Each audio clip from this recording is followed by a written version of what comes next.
Mi hijo me gritó en la cara: «Si no entregas la pensión, lárgate de esta casa», justo frente a toda la familia reunida en la cena de Navidad.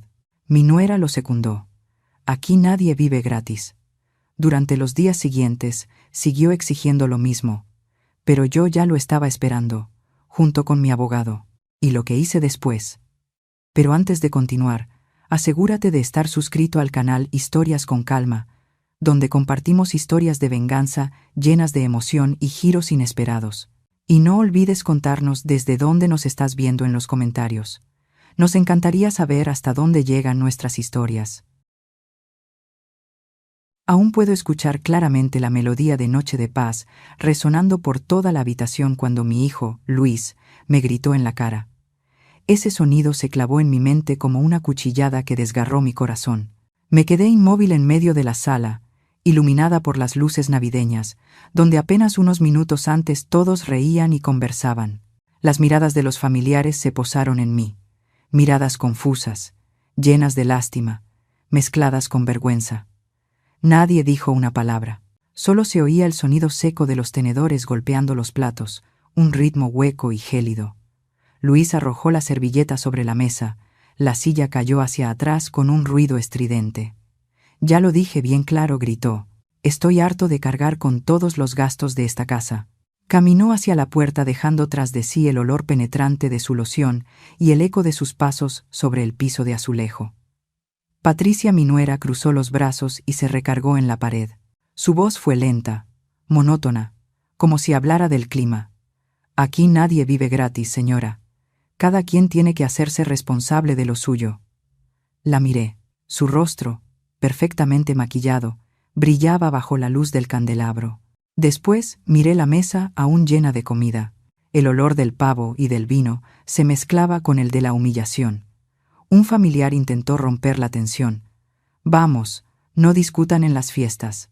Al fin y al cabo, es Nochebuena». Otro se levantó en silencio, fingiendo que iba por más agua. Todos querían escapar de la vergüenza suspendida en el aire. Escuché a alguien susurrar: «Pobrecita. Seguro hizo algo para que Luis se enojara así». Tragué saliva con la garganta reseca. Cualquier intento de explicación se atoró en mi pecho. La frase de mi hijo retumbaba una y otra vez en mi cabeza, como el golpe de un martillo: «Si no entregas la pensión, lárgate de la casa». Yo le había enseñado que un hombre debe honrar a su madre. Había creído, con toda la fe de una madre, que él sería mi orgullo después de la muerte de Héctor, mi esposo. Pero en ese instante, de pie entre mis propios parientes y sintiéndome más sola que nunca, comprendí: la fe también puede hacerse trizas, como una copa de cristal rota bajo un pie descuidado. Respiré hondo. Esta casa de 2 pisos en Puebla, con sus paredes amarillas y el corredor de ladrillo que Héctor y yo colocamos con nuestras propias manos, fue nuestro sueño durante 40 años. Él solía decirme: «Algún día, esta casa será el refugio de mi Rosa». Ahora está llena de gente, de risas, de luces. Y aún así, el frío me cala hasta los huesos. En la pared sigue colgada nuestra foto de boda, con una sonrisa que alguna vez fue feliz. La miro, y luego dirijo la vista hacia el rincón donde el árbol de Navidad que decoré hace unos días sigue parpadeando. Colgué con cuidado cada esfera roja, cada cinta plateada, pensando que este año, después de tanta soledad, volvería a tener una Nochebuena completa con mis hijos y mis nietos. Me equivoqué. Todo era solo un escenario, y yo, la madre anciana con su chal gastado, era el personaje sobrante que todos querían sacar de escena. «Rosa, siéntate. Se te va a enfriar la comida», me dijo una prima, jalándome suavemente del brazo, fingiendo naturalidad. Sonreí con esfuerzo, asentí y retiré la mano. Ya no quería sentarme a esa mesa. Caminé despacio hacia la cocina. Las luces titilantes iluminaban cada arruga de mis manos. Escuché la voz de mi nuera, baja pero lo bastante clara. Debería saber cuál es su lugar. Ya está vieja y todavía cree que es importante. Me detuve. No volteé. No respondí. Solo sentí mi corazón golpear el pecho, un latido cargado de ira y desesperanza. Afuera, las luces de Puebla brillaban, La gente se abrazaba, intercambiaba regalos, se besaba en la mejilla y deseaba feliz Navidad. Y yo, de pie en la casa que construí, solo sentía una cosa: vacío. Luis no regresó. Patricia subió a su cuarto. Los familiares encontraron excusas para marcharse. Yo me quedé en medio de la sala, entre el olor del vino y la comida fría, con el alma hundiéndose como piedra en el agua. Me senté. Mis manos temblorosas alisaron el mantel desacomodado. La luz se reflejó en la lágrima que bajó lentamente por mi mejilla. Murmuré: solo para mí, sin voz. Esta casa fue construida con amor. Ahora está llena de desprecio. Y aquella noche de Navidad, la noche en que todos celebraban el nacimiento de Cristo, fue la noche en que descubrí que la fe de una madre puede morir en el banquete de su propia familia. A la mañana siguiente, la casa estaba en un silencio absoluto. Abrí los ojos cuando la primera luz se filtró por las rendijas de la cortina. Desde la cocina se escuchaba el tintinear de una cuchara golpeando una taza, constante y frío como el tic-tac de un reloj. Salí de mi habitación y vi a Luis sentado en la mesa del comedor, con la mirada fija en el periódico. El café humeaba a su lado. Patricia preparaba el desayuno. No me miró. Solo dejó frente a mí una taza de café aguado y un plato con pan duro. Moví la silla y me senté. Nadie dijo una palabra. Intenté tragar un bocado, pero la garganta se me cerró. Desayuna, hijo. El café se va a enfriar, dije con voz ronca. Luis no levantó la vista. Siguió leyendo. No te metas más en mis asuntos.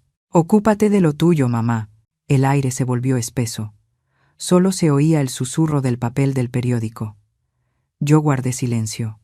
Patricia sonrió con frialdad y empezó a recoger los platos sin decir nada. Esa casa que alguna vez creí el lugar más seguro del mundo, ahora me resultaba tan ajena como una habitación prestada. Me levanté de la mesa, caminé hacia mi cuarto y abrí el closet para tomar mi cartera. La tarjeta del banco ya no estaba ahí. Revisé todo, los cajones, el tocador, y solo encontré un sobre vacío. Salí a la sala. Luis, ¿has visto mi tarjeta? La dejé en mi cartera. Doblando el periódico, me contestó con calma, como si hablara de una nimiedad. La tengo yo. Es más seguro así. Ya estás grande, mamá, y la gente puede engañarte fácilmente. Me quedé inmóvil. ¿Podrías devolvérmela? Necesito comprar mis medicinas. Se encogió de hombros. Dime lo que necesites, y yo retiro el dinero. Pero ya no salgas sola. No respondí. Solo escuché el portazo cuando se fue al trabajo. En mi cartera quedaban unas cuantas monedas, apenas lo suficiente para comprar medio frasco de pastillas para la presión. Por la tarde, fui a la farmacia de la esquina. Cuando la dependienta me dijo el precio, conté el dinero. No alcanzaba. Sonreí con torpeza. Solo deme la mitad, por favor. Ella me miró con cierta lástima. ¿Quiere que se las corte?, preguntó. Asentí. La vi separar con cuidado las pastillas, una a una. Esa noche, en mi habitación, conté lo que me quedaba. 1, 2, partí una pastilla por la mitad y la guardé en una cajita.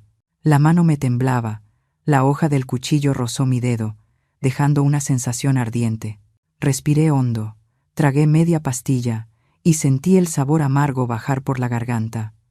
El tiempo comenzó a arrastrarse con una lentitud insoportable. Patricia hablaba poco, pero cada vez que pasaba frente a mi puerta, la cerraba discretamente. Luis llegaba tarde, cansado, pero nunca olvidaba preguntar: ¿sacaste dinero, mamá? Tengo que pagar el gas. Asentía. No me atrevía a decir más. Una noche, cuando le recordé que necesitaba medicinas, Luis respondió rápido: ya retiré todo. Será hasta el próximo mes. Me dio 300 pesos. Tenga, para sus gastos. Total, casi no sale. Tomé el billete. Sentí como si me hubieran dado limosna. Lo doblé. Lo guardé en el cajón. Y guardé silencio. Los días siguientes la casa se cubrió con una neblina de silencio. Nadie me preguntó qué quería comer. Nadie me preguntó cómo me sentía. Las comidas se volvieron un acto mecánico. Patricia servía. Luis comía. Y después se levantaba sin decir palabra. Una tarde, mientras lavaba los trastes, escuché a Patricia hablar en voz baja desde la sala. Luis, ¿ella te ha dicho algo? No, ya no dice nada. Bien. Asegúrate de dejar el dinero en la caja fuerte. No quiero que lo toque. Ya lo sé. Me quedé quieta detrás de la puerta. El agua tibia se enfrió entre mis manos. Esa noche abrí mi viejo cuaderno, el que usaba cuando todavía daba clases. En la primera página, la tinta azul de mis apuntes ya estaba deslavada. Pasé la hoja y comencé a escribir, con la mano temblorosa pero firme. Enero. Entregué 9,000 pesos. Motivo: pago de gas y luz. Cerré el cuaderno, lo dejé sobre la mesa y lo miré largo rato. Afuera, el viento soplaba fuerte. Las ramas del árbol golpeaban la ventana. No se escuchaban voces ni risas, solo el silencio espeso, tan denso que parecía llenar el aire. Entendí que, desde ese día, mi voz ya no tenía peso en esa casa. Pero al cerrar el cuaderno, por primera vez en muchos meses, sentí un poco de fuerza en mis manos, no para defenderme, sino para dejar constancia, para recordar con claridad lo que estaba ocurriendo. Guardé el cuaderno en el cajón y lo cerré con llave. La habitación volvió al silencio. Afuera, el viento de Puebla soplaba entre los techos viejos. Me recosté, miré al techo, con los ojos abiertos en la oscuridad, escuchando el latido de mi corazón. Lento, frío, cansado, pero todavía ahí. Esa noche, Luis llegó tarde. Golpeó la puerta con fuerza una y otra vez. Fui a abrirle. Entró, dejó la bolsa sobre la silla y dijo con tono cortante: «Acuérdate de transferir el dinero a tiempo, mamá. Tengo que pagar la deuda del coche», respondí en voz baja, tratando de mantener la calma. «Esta es mi casa, Luis. No tengo por qué pagar para vivir en el lugar que me pertenece». Él se volvió hacia mí, con la mirada fría como el acero. «No, estás equivocada. Esta es nuestra casa. Tú solo estás viviendo aquí por ahora. Si no contribuyes, ¿cómo sería justo?». No dije nada más. Solo escuché el sonido del refrigerador cuando lo abrió para sacar una botella de agua, y luego subió las escaleras sin mirar atrás. Al día siguiente, seguí con mis rutinas de siempre. Preparé el almuerzo, lavé los platos, la ropa, limpié el cuarto de mis nietos. Nadie dijo gracias. Patricia entró a la cocina, miró la olla de sopa y comentó: «Mañana cocine más temprano. Si no lo hace, mejor no coma con nosotros». «Yo no tengo tiempo de cocinar». Asentí en silencio, serví la sopa en un tazón y la puse sobre la mesa. Ella comió rápido, sin mirarme, y se fue. Por la tarde, me senté a remendar la manga del suéter de uno de los niños. Desde la sala se oía el ruido de la televisión. Luis veía el partido de fútbol. Patricia descansaba en el sofá, con el teléfono iluminándole el rostro. Nadie me dirigió la palabra. La casa se llenó solo con el zumbido del ventilador y el sonido rítmico del cuchillo cortando las verduras en la cocina. Esa noche, cuando apagué la luz para dormir, escuché sus voces desde la habitación. La puerta estaba entreabierta. La voz de Patricia era baja, pero lo bastante clara. «¿Y qué vas a hacer con ella? Este mes, falta dinero otra vez». Luis respondió con fastidio: «Ya lo sé, pero no hables de eso delante de ella. Es incómodo. ¿Vas a dejar que siga aquí para siempre? Entre más tiempo pase, más gasto representa. Piénsalo bien. Si se muriera, sería un alivio». La frase cayó en el aire, pesada como una piedra. Me quedé en el pasillo, con la mano aferrada al marco de la puerta. No se oyó nada más, solo el crujido del colchón y sus murmullos apagándose poco a poco. Bajé despacio a la cocina y abrí la puerta que daba al patio. El viento de la noche soplaba, trayendo consigo el olor de la tierra seca y del humo de las casas vecinas. El cielo de Puebla estaba lleno de estrellas, brillante y helado. Miré hacia arriba durante mucho tiempo, sin pensar, sin llorar. Esa noche no dormí. Escuché el tic-tac constante del reloj, el ruido lejano de los autos que pasaban por la calle. Y dentro de mi cabeza solo quedó una frase: «Todo se me está escapando de las manos, incluso el derecho de vivir en paz en esta casa». Esa mañana, estaba doblando la ropa en mi habitación cuando escuché el timbre de la puerta. Patricia corrió a abrirla, con una voz alegre. «Ah, señora Teresa, cuánto tiempo sin verla». Salí a la sala. Teresa, mi amiga de la iglesia, estaba en la entrada, con una caja de galletas envuelta en papel rojo entre las manos. Sonrió y dijo: «Pasaba por aquí y quise saludarla. Hace tiempo que no la veo en la misa de la mañana». La invité a sentarse en el sofá y tomé la caja. «He estado cuidando a mis nietos», le respondí en voz baja. «A veces me canso y falto algunos días». Teresa asintió con comprensión. «Lo entiendo, pero todas en la iglesia preguntan por usted». Yo iba a servirle té cuando Patricia salió de la cocina, con tono aparentemente casual. En realidad, este mes la cuenta de la luz llegó al doble, porque mi suegra no apaga la calefacción ni un momento. Así es difícil ahorrar. Sus palabras cayeron como una piedra. Nadie dijo nada. Teresa me miró y forzó una sonrisa. «Ah, bueno, con el frío que hace, a nuestra edad, una ya no lo tolera igual». Bajé la mirada y dejé la taza sobre la mesa. Apreté tanto las manos que los nudillos se me pusieron blancos. Teresa miró su reloj y se levantó con prisa. «Tengo que irme, quedé de ver al padre. Cuídese mucho, por favor». Asentí y la acompañé hasta la puerta. Cuando se cerró, la casa volvió a quedar en silencio. Patricia evitó mirarme mientras ponía la bandeja con las galletas en el estante. «Solo dije la verdad, mamá». «No se enoje», murmuró. No respondí. Me di la vuelta, recogí las tazas y las llevé a la cocina. Esa tarde, Luis llegó a casa.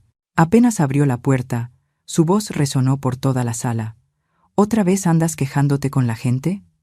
Teresa me vio en la calle y me preguntó que por qué hago que pagues la luz. «¿Quieres que todos piensen que soy un desalmado?» Me quedé quieta, mirándolo. No dije nada. Teresa solo vino a visitarme. Luis se acercó, señalándome con el dedo. «Siempre igual. Con una palabra tuya basta para que empiecen los chismes. ¿Sabes lo que tengo que escuchar por tu culpa?» Guardé silencio. De un manotazo golpeó la mesa pequeña detrás de él. El marco con la foto de su padre cayó al suelo, y el vidrio estalló. El sonido del cristal roto llenó la habitación, y duró más que cualquier palabra. Patricia salió de la cocina, con la voz fría. «Ya basta. No hagas tanto ruido. Los vecinos pueden oírte». Luis retrocedió, soltó un suspiro y subió las escaleras.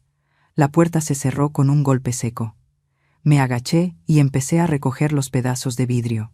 Cada fragmento reflejaba un pedazo distorsionado de mi cara. Uno me cortó el dedo. La sangre brotó y cayó al piso. Seguí juntando los trozos, con cuidado. Aquella foto era del día en que inauguramos la casa.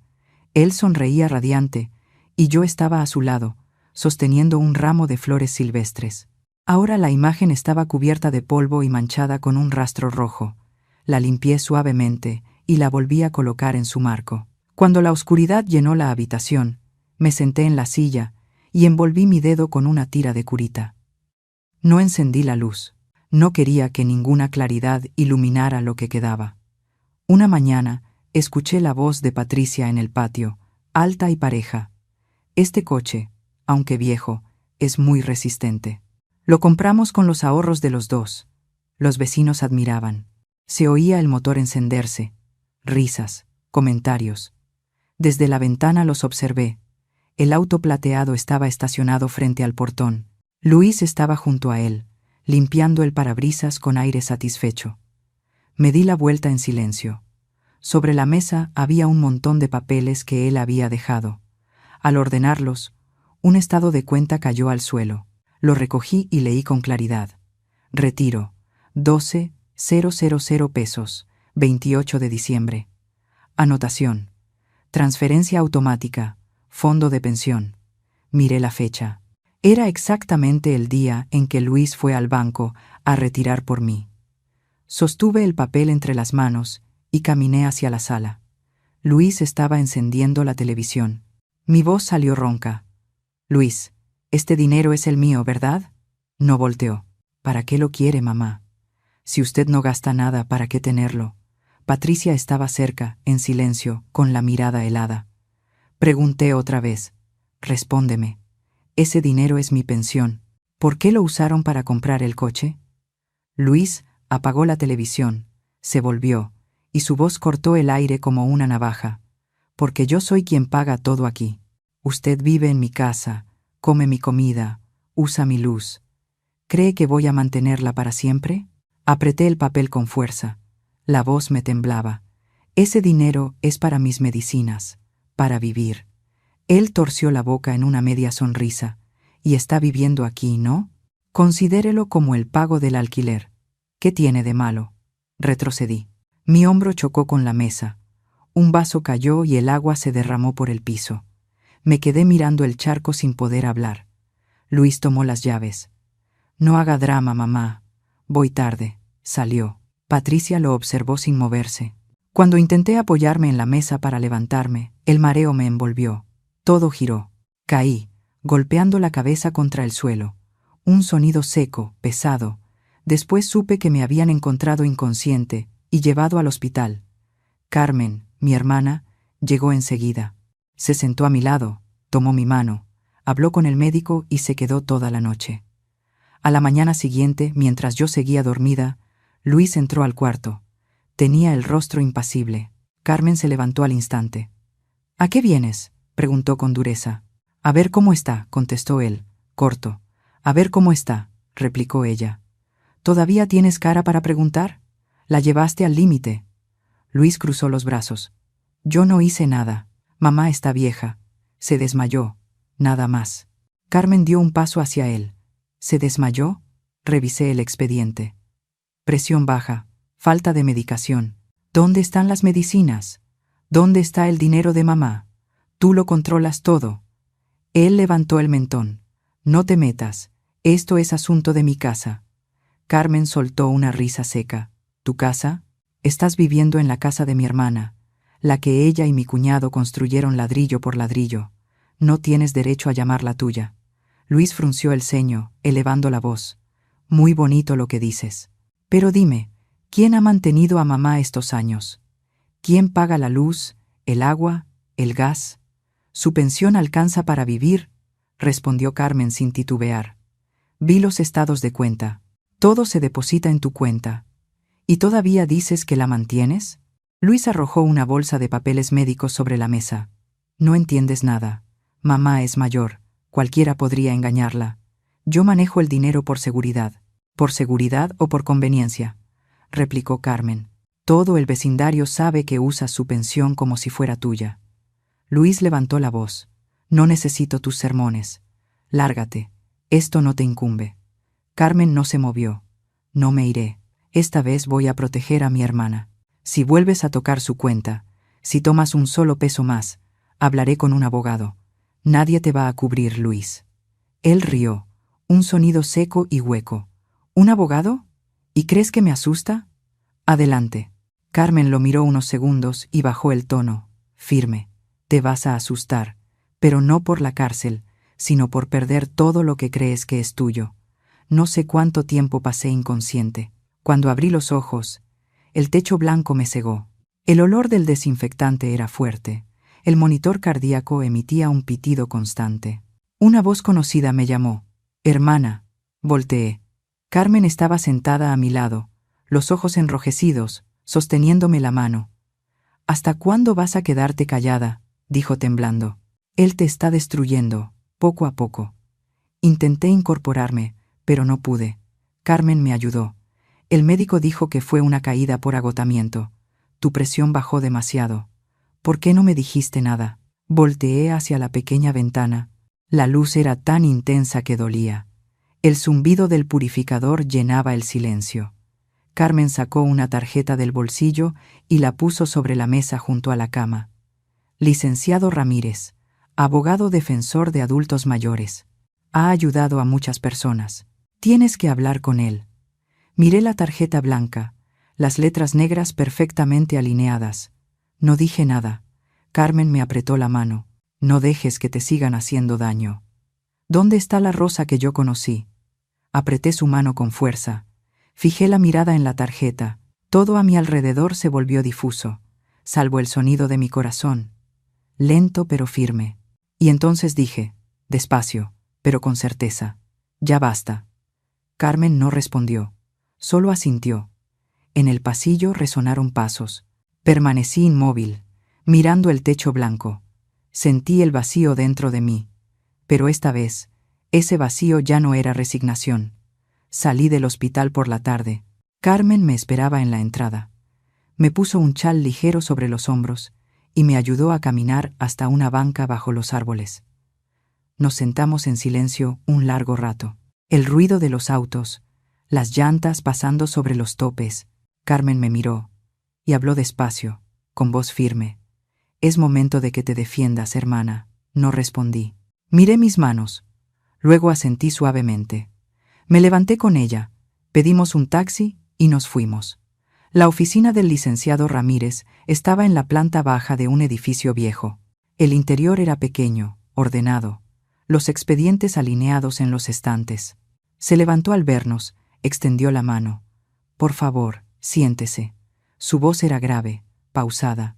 Me senté frente al escritorio de madera, donde ya estaban colocados un cuaderno, una pluma y una pequeña grabadora. Ramírez abrió una libreta y no me interrumpió mientras yo hablaba. Le conté todo, los días de retiro de dinero, las veces que me exigieron pagar antes de tiempo, la noche de Navidad, el desmayo. Tomó notas cortas, marcando con lápiz los puntos importantes. Cuando terminé, levantó la vista y preguntó con precisión: «¿Conserva los estados de cuenta?» «Sí, los tengo». «¿Hubo testigos cuando la presionaron?» «Esa noche, durante la cena, había familia. Pero cuando se trataba de dinero, solo estábamos Luis, Patricia y yo». «¿Ha anotado los pagos?» «Sí, en un cuaderno, fechas, montos y el motivo que daban». «¿Quién tiene ahora la tarjeta del banco?» «Luis». Asintió y pasó la página. «Bien. Necesitaremos los estados de cuenta, ese cuaderno y, si es posible, una copia del título de la casa.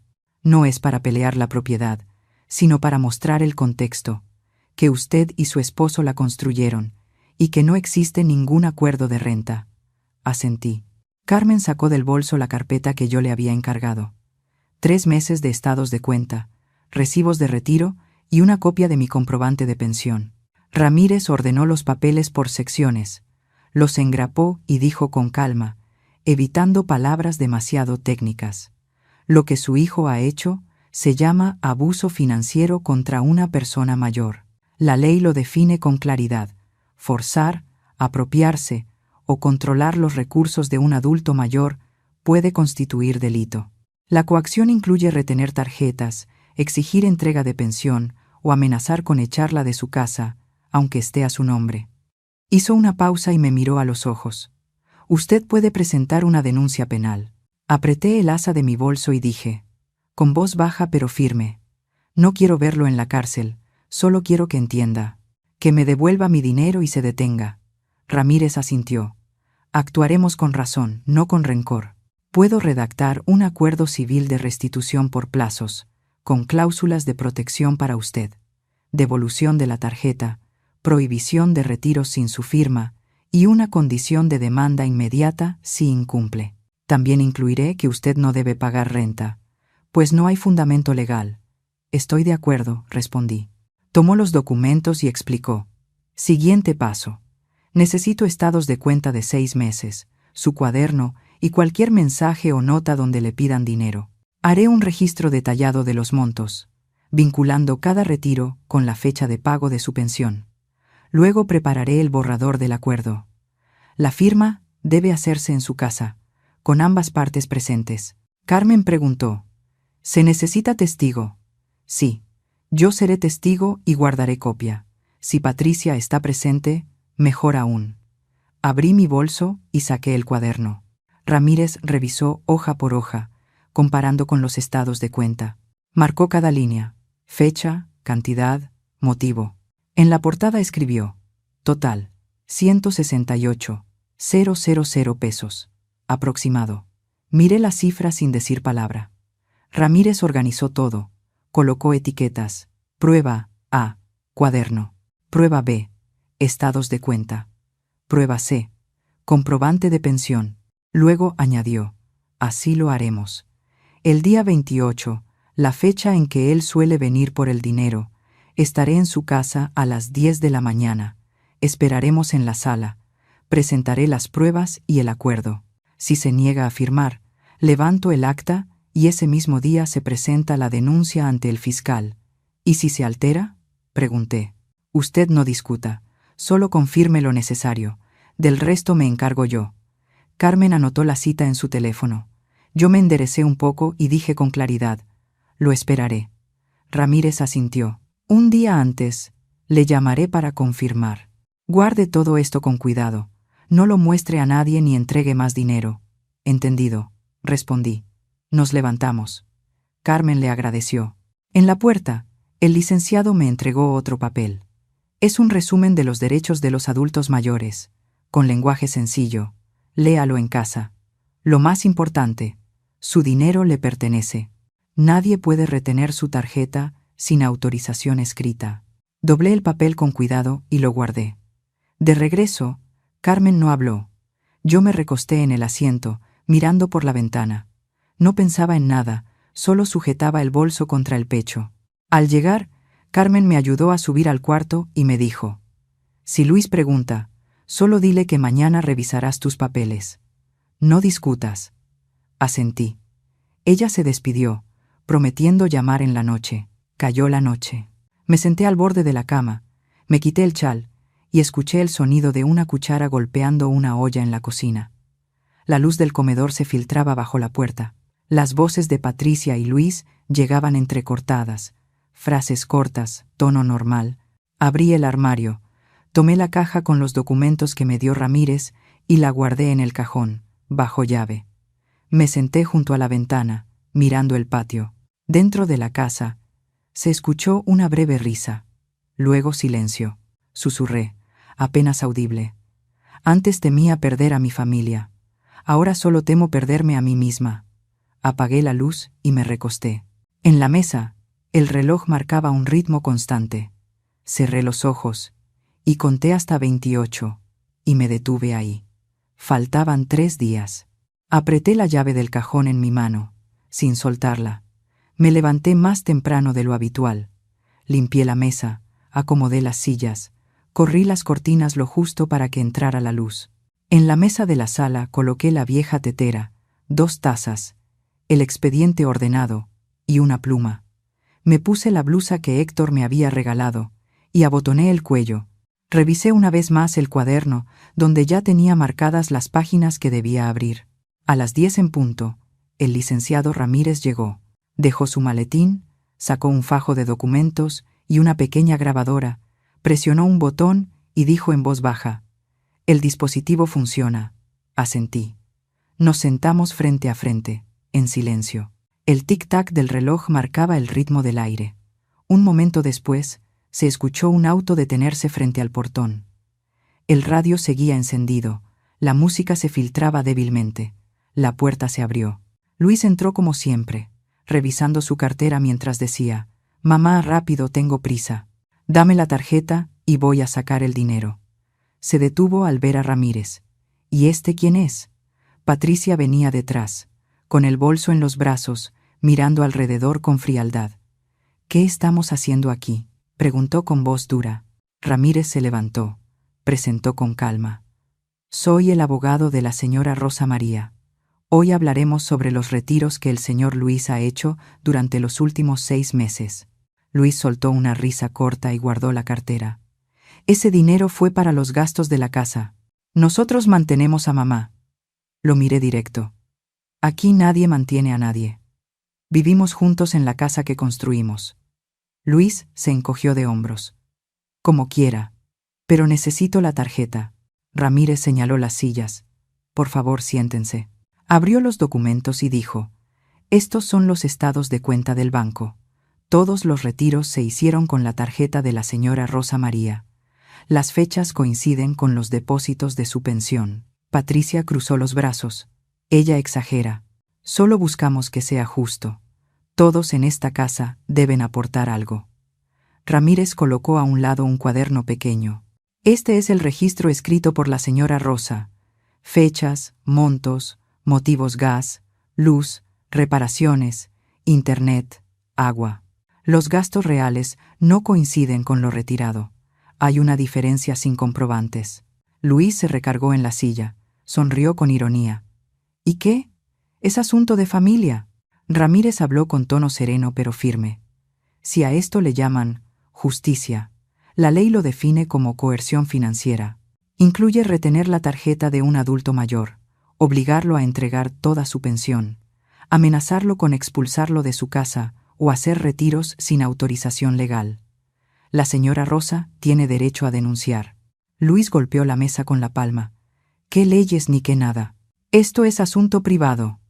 No aparté la mirada. Desde hoy, me devuelves la tarjeta, dije. Patricia intervino. Él la guarda por seguridad. Usted ya es mayor. Ramírez no cambió el tono. La seguridad existe cuando el titular decide. Nadie puede usar una tarjeta sin autorización escrita y firma. Y aquí no hay ninguna. Luis me miró con furia. ¿Quieres hacer un escándalo? ¿Quieres que todos piensen que soy un mal hijo? Ramírez deslizó un documento hacia él. Este es un acuerdo civil. En él, el señor Luis reconoce haber retirado de la cuenta de pensión de la señora Rosa un total estimado de 168,000 pesos en 6 meses. Se compromete a devolverlos en pagos mensuales fijos, con depósito el día 15 de cada mes, a entregar la tarjeta y toda la información bancaria hoy mismo, y a abstenerse de realizar nuevos retiros o exigir la entrega de la pensión por cualquier medio. Si incumple un solo pago, la señora Rosa podrá demandar de inmediato. Yo seré testigo y conservaré copia oficial. Patricia frunció el ceño. ¿Y quién calculó esa cifra? ¿Quién dice que son 168,000? Ramírez señaló el cuadro comparativo, sumando los estados de cuenta y verificando con el cuaderno. Si lo prefieren, puedo presentar denuncia formal y la Fiscalía hará la auditoría completa. En ese momento dejará de ser asunto privado. Luis miró a Patricia. Ella guardó silencio, con la mirada helada. Él regresó a mí. Yo he pagado muchas cosas en esta casa. Respondí sin titubear. ¿Y para quién eran esas cosas? ¿Para ustedes o para la familia? Familia, cuando yo ni siquiera tenía para mis medicinas. Ramírez colocó una pluma sobre el documento. Podemos resolverlo hoy. Sin gritos, sin externos. Firme aquí y todo quedará claro. Luis respiró hondo. Se reclinó. ¿Y si no firmo? Entonces levantaré el acta de negativa, dijo Ramírez sin dudar. Hoy mismo presentaré la denuncia. El caso avanzará por la vía penal y civil. Se dictará orden de restricción financiera. Usted decide. El silencio cayó sobre la sala. El reloj marcó 11 golpes secos. Tomé otro fajo de papeles y los extendí frente a Ramírez, con las páginas señaladas para firma. Él asintió y le dijo a Luis: «Lea. Estoy aquí para aclarar cualquier cláusula». Luis bajó la vista, los labios apretados. Pasó varias hojas hasta detenerse en el punto reembolso, plazos, sanciones. Rió con amargura. ¿2 años? ¿14,000 al mes? También tengo que vivir. Ramírez respondió. La cantidad se calculó con base en sus ingresos y la capacidad mínima de pago. Puede ajustarse si presenta pruebas de dificultad real. Pero el principio no cambia. Debe devolver el dinero. Patricia murmuró, apenas audible: «Firma ya». Alargarlo solo empeora todo. Nos engañaron. Luis se volvió bruscamente. «Cállate». Y luego me miró. ¿De verdad quieres llevarme hasta este punto? No cambié el tono. Solo quiero que esto termine. Ramírez extendió la pluma. «Firme aquí, y en las páginas marcadas. Después yo certificaré». Luis no la tomó. Se quedó quieto, la mirada fija en la cifra impresa, como si pudiera borrarla con los ojos. Luego, levantó la vista hacia mí. «Mamá». Puse mis papeles junto a los suyos. «Firma», dije. «Devuélveme mi dinero, o deja que el juez lo haga». Luis se quedó inmóvil. Su mano sobre la mesa se cerró, luego se abrió, rozando apenas la pluma. No la sostuvo. El aire se volvió espeso. El radio del coche afuera se apagó. Yo no me moví, seguí mirando su mano. El instante quedó suspendido en el aire. Luis bajó la cabeza. Volvió a leer la primera línea. Su mano se detuvo junto a la pluma, inmóvil. Luis permaneció inmóvil un instante, luego tomó la pluma. La punta se deslizó sobre la primera página y se detuvo donde debía firmar. Firmó su nombre. Pasó a la siguiente hoja.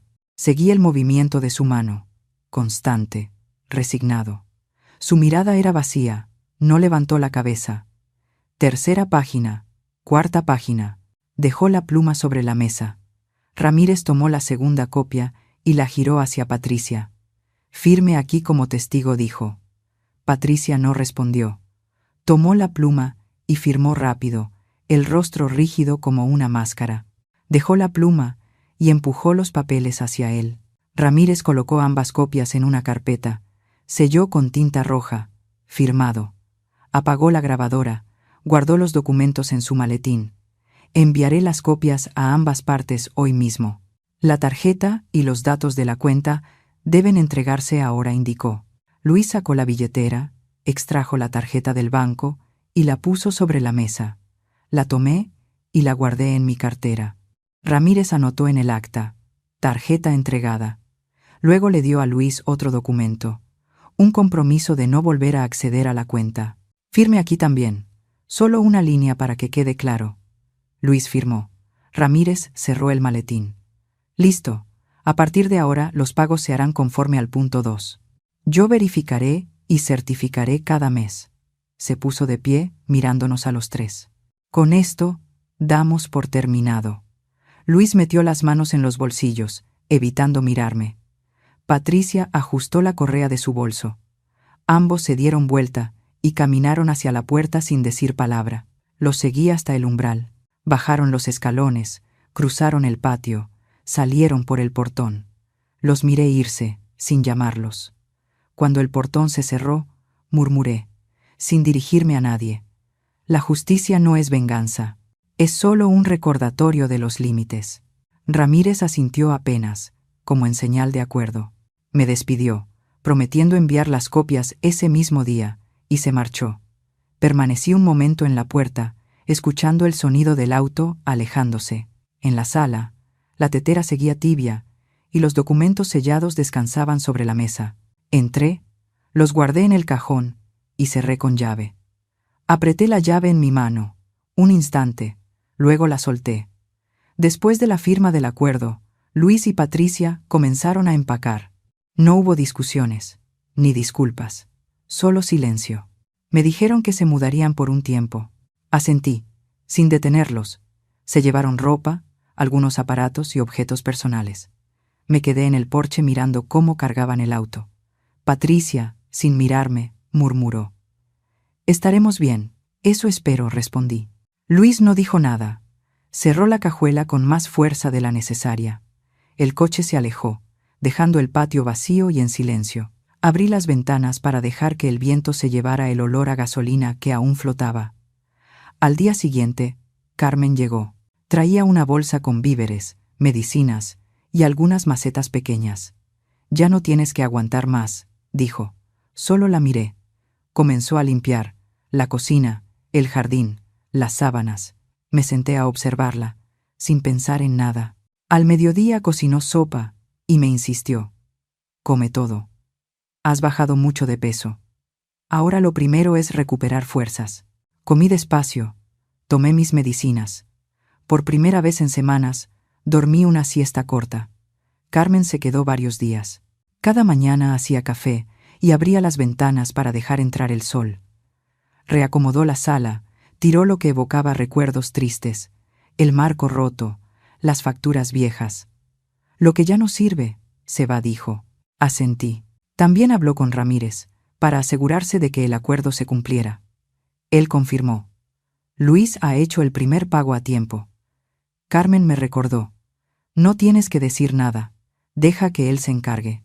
Los vecinos empezaron a visitarme. Teresa trajo pan y me dijo en voz baja: «Me alegra verla mejor». La invité a pasar. No mencionamos el pasado.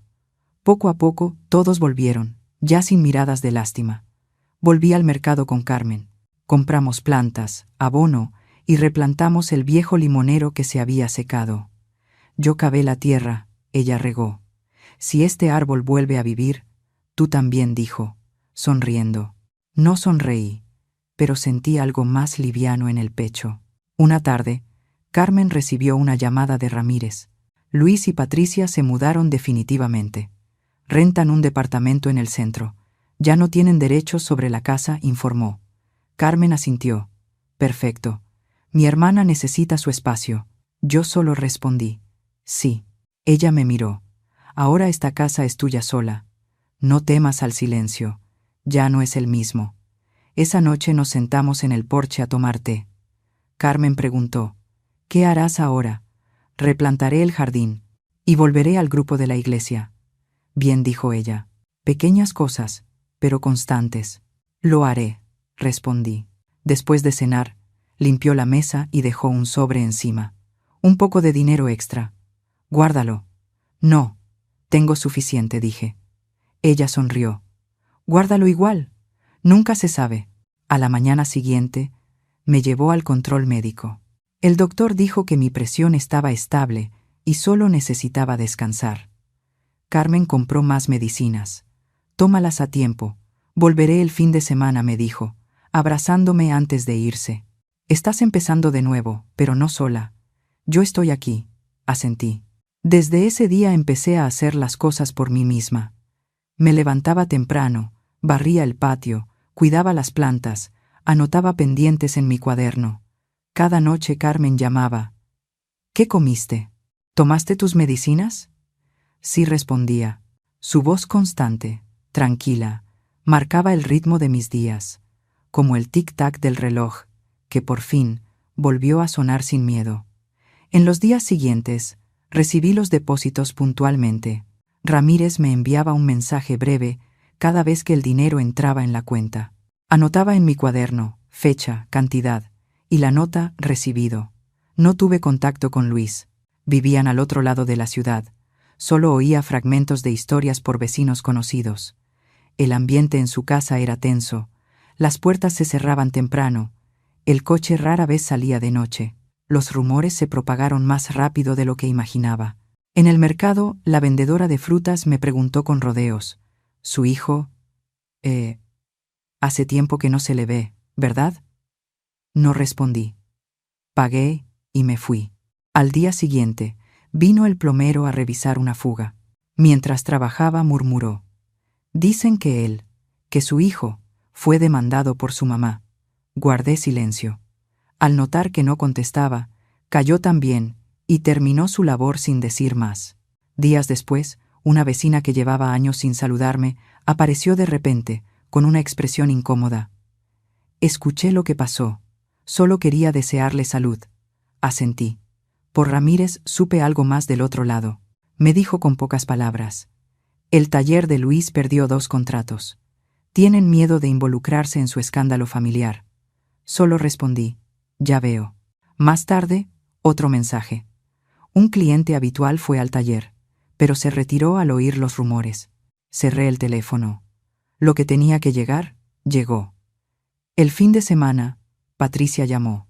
Su voz sonaba débil, aunque intentaba mantenerse firme. Necesito saber la fecha del próximo depósito. Él cumplirá. Está escrita en el acuerdo, le respondí. Guardó silencio unos segundos. Está bien, dijo por fin. El ambiente en su casa empezó a resquebrajarse. Una conocida de Patricia me contó que, en su trabajo, los compañeros murmuraban la misma frase. Le robaron el dinero a la abuela. Su hijo fue objeto de burlas en la escuela. La maestra intervino, pero el apodo lo siguió hasta el patio. Patricia volvió a casa y discutió con Luis. No estuve presente, pero una vecina del edificio lo relató. Golpes en la mesa, luego silencio, y por último el portazo seco. Una tarde, Patricia me llamó directamente, sin rodeos. Usted me ha convertido en el hazmerreír del barrio. Del otro lado de la línea, escuché su respiración agitada, como si acabara de correr. En mi trabajo, todos hablan de mí. Mi hijo vuelve de la escuela pálido. ¿Cree que puedo soportarlo? Sostuve el teléfono sin decir palabra. Ella colgó abruptamente. Esa noche, Ramírez me escribió. Discutieron. No responda. Luis empezó a caer en picada. Ramírez informó. Perdió otro contrato grande. Lo acosan por deudas antiguas. Dicen que empezó a beber. Al día siguiente, otro mensaje. Patricia lo echó de casa. Esta mañana acudió solo a un centro de terapia psicológica para registrarse. Leí, dejé el teléfono y abrí el cuaderno, pero no escribí nada. Comprendí con claridad una cosa. Todo estaba volviendo a cobrar su precio. No con estrépito, sino con pérdidas pequeñas, constantes. Los contratos se rompían, los amigos se alejaban. El dinero llegaba a tiempo, pero cada vez les costaba más ganarlo. Sus voces se hacían más bajas. Las palabras que antes me lanzaban, contribuir, justicia, mantenerse, ahora sonaban huecas, vacías. A mitad de mes, Patricia me escribió.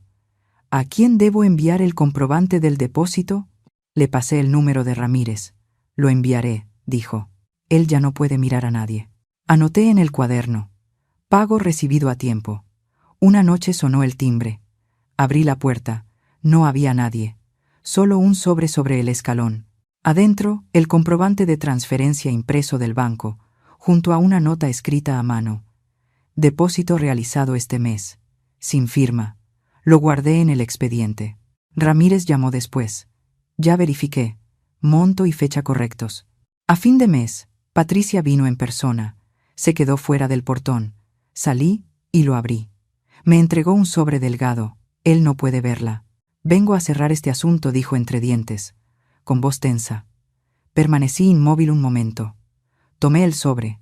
Revisé por encima el papel bancario. La cifra coincidía. Ella se dio la vuelta sin esperar respuesta. No la llamé.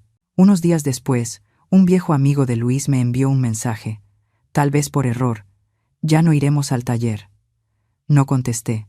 Eliminé el mensaje y apagué el teléfono. En el siguiente ciclo, el dinero volvió a llegar el día acordado. Lo anoté. Fecha, cantidad, recibido. Nada más. Ramírez me envió un correo con la tabla de seguimiento.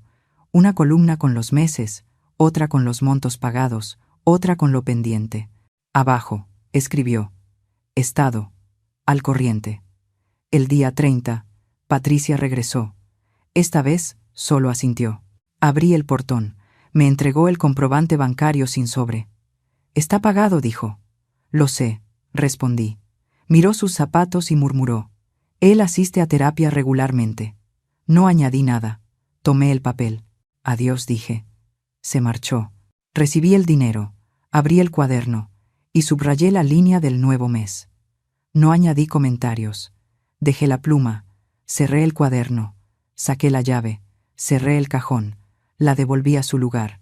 Cuando Patricia desapareció al final de la calle, me quedé en la puerta, mirando el camino vacío. Susurré. Sin dirigirme a nadie, sin esperar oídos. A veces el precio no se paga con dinero, sino con la vergüenza. Entré, tomé el teléfono y escribí a Ramírez. Recibido. Él respondió. Actualizado. Dejé el teléfono, me quedé quieta. En la habitación no se oía nada. Pasé los dedos por el borde del cuaderno y los retiré. Todo seguía igual. Puntual, ordenado, exacto. Y yo, por primera vez en muchos meses, no necesitaba escribir nada más que los números. Pasaron 3 meses, y viví sola. Por las mañanas regaba las plantas, removía la tierra y cuidaba el limonero que había vuelto a plantar en la esquina del jardín. Anoté la fecha de siembra en un papelito y lo pegué en la cocina para no olvidar regarlo a tiempo. Cada semana iba a misa, me sentaba en mi banca de siempre, saludaba al padre y a las caras conocidas de antes. En el mercado, conversaba con la vendedora de verduras, preguntaba precios sencillos y regresaba a casa. Tomaba mis medicinas puntualmente. Las manos ya no me temblaban como antes. Cada noche preparaba una taza de café suave. Revisaba el calendario de depósitos que me enviaba Ramírez. Marcaba recibido y lo guardaba en orden. Una tarde, mientras barría el patio, escuché el timbre. Abrí el portón y vi a Patricia parada ahí, con los 2 niños tomados de la mano. Dijo sin rodeos, solo vine un momento. Luis no pudo venir, sigue en tratamiento. Asentí, evitando preguntar más. Los niños me miraban, pegados a sus piernas. Abrí más el portón. «Pasen», dije. Entramos al patio. El ambiente al principio era tenso. Saqué 3 sillas y las puse bajo el corredor. Los niños no se sentaron. Corrieron hacia mí con los ojos brillantes. «Abuela, te extrañamos», dijeron. Me agaché. Los abracé, escuchando sus risitas. «Lávense las manos y vengan a la cocina». «Tengo galletas», les dije. Asintieron y corrieron detrás de mí. Patricia los siguió en silencio. En la cocina abrí la lata de galletas y serví leche en 2 vasitos. Comieron tranquilos. De vez en cuando volteaban a sonreírme. Yo me quedé de pie junto al fregadero, secándome las manos. Patricia observaba alrededor, sin hablar, hasta que los niños terminaron. Entonces dijo suavemente: «Solo vinimos unos minutos. Él está cambiando. No vengo a pedir perdón. Solo quiero que los niños puedan seguir viendo a su abuela». Le respondí sin rodeos. Perdonar no es olvidar, pero ya no tengo miedo de mirar atrás. Patricia asintió. Movió una silla, se sentó de lado. «El depósito del próximo mes sigue igual que en el acuerdo. Me aseguraré de eso. Hazlo conforme al pacto», dije. Los niños pidieron salir al jardín a ver el limonero nuevo. Los llevé al rincón del patio. El tallo era delgado, sostenido por una cuerda fina. «Este árbol necesita sol y agua», pero sin exceso les expliqué. Uno preguntó: «¿Cuándo tendrá limones?». «Cuando sea lo bastante fuerte», respondí. Asintieron. Tocaron las hojas con cuidado y se apartaron. Patricia permanecía en el corredor, las manos entrelazadas. «Le mandaré el horario escolar de los niños», dijo. «Si quiere verlos el fin de semana, solo avíseme. Que vengan cuando puedan». «Aquí siempre tendrán un lugar», contesté. Ella murmuró un gracias. Quedó quieta un momento y añadió: «Él sigue yendo a terapia. Ya no bebe». La escuché sin comentar nada, y solo recordé a los niños que dejaran los vasos en el fregadero. Cuando llegó la hora de irse, Patricia los llamó. «Vámonos». Los pequeños me saludaron con la mano. «Abuela, volveremos». «Lávense las manos y hagan la tarea», dije. Asintieron y corrieron hacia el portón. Patricia se detuvo en el umbral y murmuró: «Gracias por abrirnos la puerta». «Son mis nietos», respondí. El portón se cerró. Volví al corredor y arrastré la silla frente a la puerta. El viento pasaba por el limonero, moviendo las hojas con un murmullo suave. Me quedé un rato pensando en la lista de tareas de la semana. Comprar más abono, cambiar la cita con el médico, revisar el recibo del agua. Nada más. Entré. Tomé un cuaderno nuevo de tapa color marrón claro y abrí la primera página. Escribí despacio, con letra firme: «Junio, comprar semillas, medicinas y café». Mi vida de nuevo en mis manos. Dejé la pluma y cerré el cuaderno. Las campanas de la iglesia de Puebla sonaban a lo lejos, con un eco suave que llenaba el patio. Empujé la puerta, dejando que la luz de la mañana entrara por el corredor y se posara sobre la mesa, sobre mis manos. Miré hacia el jardín y murmuré una última frase, solo para mí. Esta casa fue construida con amor, y hoy se mantiene en pie gracias a mi valor. Ese año, la temporada de lluvias llegó temprano. Recuerdo claramente aquella mañana en que las primeras gotas golpearon el viejo techo de tejas y el olor a tierra húmeda se coló por el corredor. El limonero del patio comenzó a florecer, ese árbol que yo misma había vuelto a plantar en el pedazo de tierra que antes estaba reseco y que ahora lucía increíblemente verde. Cada mañana abría la ventana, respiraba hondo el aroma de los brotes nuevos y escuchaba el viento entre las hojas. Por primera vez en muchos años, mi vida era tranquila, pero no solitaria. Seguía levantándome temprano como siempre. Preparaba café, regaba las plantas y me sentaba en la mesa de madera junto a la ventana para abrir mi cuaderno. Pero ya no anotaba cifras pesadas como «¿Cuánto recibí este mes?» o «Si Luis pagó a tiempo». Ahora escribía cosas más pequeñas. 5 de junio llovió. El limonero dio su primer botón. 7 de junio Carmen vino. Trajo pan dulce y sonrió como el sol. 10 de junio me compré un ramo de margaritas blancas. Cada línea era un respiro nuevo, una forma de recordarme que seguía viva y que esta vida Aunque tardía, me pertenecía. Cada domingo iba a misa. Ya nadie me miraba con compasión. La gente sonreía, me saludaba, me preguntaba cómo estaba y compartía sus propias historias. Me uní a un grupo de apoyo para personas mayores que habían sido maltratadas por sus hijos. Algunos temblaban al contar que sus hijos les quitaban el dinero. Otros lloraban en silencio porque los habían echado de casa. Yo los escuchaba sin juzgar. Solo ponía una mano sobre sus hombros y decía: el silencio no salva a nadie. Hablen, antes de que el corazón se les endurezca. Jamás imaginé que algún día sería yo quien ayudara a otros a levantarse. Pero quizá, cuando uno ha tocado fondo, es entonces cuando entiende lo que es la verdadera fuerza. No es venganza, sino vivir sin miedo. Después de una misa, el padre me dijo: ha convertido su dolor en oración. Sonreí y respondí: no, padre, solo aprendí a convertir mis lágrimas en luz. Una tarde de julio, Carmen vino de visita. Traía una foto vieja. Héctor y yo frente a esta misma casa, el día de su inauguración. El marco era nuevo, brillante. En la imagen ambos sonreíamos, con los ojos llenos de esperanza. Carmen la colocó en la repisa y murmuró: ¿ves? Todo puede quebrarse, pero lo que se construye con amor nunca se pierde. Asentí. Ese amor seguía aquí, en cada ladrillo, en el susurro del viento por el patio, y en la forma en que aún llamaba a esta casa nuestra, aunque ahora viviera sola. Esa noche, las dos nos sentamos en el corredor. El aire traía el aroma de la tierra y de las flores del limonero.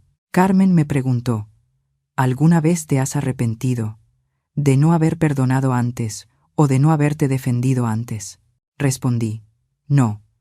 Cada persona tiene su momento para despertar. Yo necesitaba pasar por todo eso, para entender que la bondad no significa aguantar, y perdonar no significa olvidar. Perdonar es dejar de permitir que otros te sigan lastimando. Carmen guardó silencio. Nos quedamos ahí hasta que salió la luna. Un día, Patricia envió una carta. Solo unas líneas. Luis sigue en tratamiento. Quiere ver a su madre. No para decir nada, solo para agradecerle por no haberlo abandonado. La leí, la doblé y la guardé en el cajón junto al cuaderno viejo. No respondí enseguida. Esperé hasta que mi corazón dejó de temblar. 3 semanas después, el portón se abrió. Luis estaba allí, delgado, pálido, con la mirada cansada. En sus manos traía un ramo de flores silvestres, las mismas que Héctor solía regalarme en las fiestas. Mamá dijo con voz ronca: no vengo a pedir perdón. Solo quiero devolverle lo que me enseñó y que olvidé, que la gratitud hacia los padres no es una obligación, sino amor. Lo miré y vi en sus ojos la verdad, una verdad tardía, pero verdad al fin. Le respondí suavemente: para aprender el amor, a veces hay que perderlo todo. Nos sentamos bajo el limonero. No hablamos, solo el viento. Una flor cayó sobre su cabello, y no la aparté. En septiembre, el limonero floreció por completo. Su aroma llenó el patio, dulce y sereno. Me quedé mirándolo, con el alma ligera como una hoja. Mi vida había estado seca, pero la tierra siempre encuentra cómo renacer cuando se riega con valentía. Volví a abrir mi cuaderno y escribí: 12 de septiembre, el limonero floreció. Yo también. 20 de septiembre, Luis llamó. No habló de dinero, solo preguntó: ¿ya comiste, mamá? 25 de septiembre, sonreí frente al espejo, por primera vez en muchos años. No sé qué traerá el futuro, pero ahora entiendo que la verdadera justicia no está en las leyes ni en los acuerdos, sino en el instante en que una persona reconoce su propio valor. Alguna vez tuve miedo de estar sola, de perder a mi hijo, de perder mi hogar. Ahora solo temo una cosa: olvidar cómo vivir con dignidad. La Nochebuena de ese año, la iglesia volvió a entonar Noche de Paz. La escuché sin que el corazón me doliera como antes. Esa melodía, que una vez fue una herida, ahora era un canto de despedida para los días pasados. Encendí una vela y la puse junto a la ventana. Su luz temblorosa iluminó la pared amarilla, donde la sombra del limonero se dibujaba suavemente. Escribí la última línea en mi cuaderno. La justicia no es venganza. El perdón no es olvido. Sobrevivir, esa es la victoria más hermosa de un ser humano. Cerré el cuaderno. Miré hacia el patio. Las flores del limonero caían despacio. El viento llevaba su perfume por el corredor. Sonreí y susurré como hablando con Héctor, y conmigo misma. Feliz Navidad. Esta casa, al fin, está en paz. La historia que acabas de escuchar es una obra de ficción, pero cada mirada, cada lágrima, cada decisión silenciosa de Rosa María toca algo profundamente real, que no toda venganza busca causar dolor. Existen historias de venganza escritas con lucidez, con dignidad, y con la elección de vivir en paz entre las cicatrices del pasado. Rosa no fue una heroína, fue solo una madre mayor, una mujer a quien su propio hijo le arrebató la pensión, que fue expulsada de la casa que había construido con sus propias manos. Pero en lugar de rendirse, eligió levantarse, no con odio, sino con justicia y valentía, con la decisión de recuperar la voz que le habían quitado. No buscó que nadie pagara un precio, solo exigió su derecho a vivir como una persona con dignidad. Y fue entonces, cuando Rosa recuperó su libertad, que quienes la habían lastimado tuvieron que inclinar la cabeza ante la verdad. No existe poder más grande que la determinación de una madre. Contamos esta historia no para alimentar el rencor, sino para recordarte algo. Hay heridas que no se borran, pero pueden transformarse en fuerza para comenzar de nuevo. Hay pérdidas que no llegan para destruirte, sino para recordarte cuánto vales. Y hay madres que, incluso empujadas al límite, eligen perdonar no por debilidad, sino porque comprenden que el perdón es la forma más alta de libertad. Si alguna vez te traicionaron, te humillaron o te hicieron sentir pequeño en tu propia casa, recuerda esto: la venganza más hermosa no es hacer caer a nadie, sino vivir tan bien que ya no puedan tocar tu paz. Y si todavía queda en tu corazón un poco de fe, comparte esta historia. Quizá, en algún lugar, alguien necesite oír que en las historias de venganza, el verdadero vencedor no es quien devuelve el golpe, sino quien tiene el coraje de seguir adelante y sonreír. Cuando apagues este video, recuerda algo. No todas las batallas están hechas para ganarse. Hay guerras en las que basta con saber detenerse a tiempo, y eso ya es la mayor victoria de la vida. Deja un mensaje para quienes buscan reencontrarse después del dolor en los comentarios, y no olvides suscribirte al canal Historias con Calma. Aquí, cada relato es una pequeña vela que ilumina las sombras del alma, recordándonos que, incluso entre las ruinas de la confianza, puede brotar la luz de la humanidad. Al final del video, te invitamos a ver otras 2 historias de venganza, donde personas que alguna vez fueron humilladas aprendieron a levantarse no para vengarse, sino para vivir con más libertad y más compasión. Porque a veces, solo cuando el corazón ha estado hecho pedazos, uno comprende de verdad la fuerza del perdón.